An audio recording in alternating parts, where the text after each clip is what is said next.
Saudi press agency की एक report में कहा गया है कि 28 फरवरी 2026 के बाद से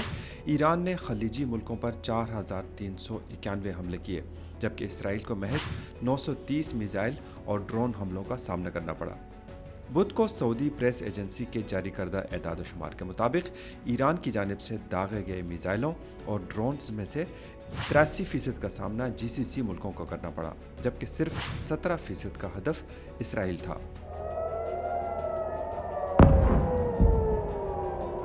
रिपोर्ट में कहा गया है कि खलीजी ममालिक में अहम इंफ्रास्ट्रक्चर और शहरी तनसीबात को निशाना बनाने वाले ये हमले ख़तरनाक शिद्दत इख्तियार कर चुके हैं, जो इलाकाई सलामती और इस्तेहकाम के लिए ख़तरा हैं, जबकि एदाद शुमार ज़ाहिर करते हैं कि इन हमलों की शिद्दत में इजाफा हो रहा है। SPA की रिपोर्ट में कहा गया है कि इस तनाज़े के आगाज़ से अब तक सऊदी अरब पर 723 मिसाइल और ड्रोन हमले किए जा चुके हैं। मुत्तहिदा अरब अमारात पर 2156,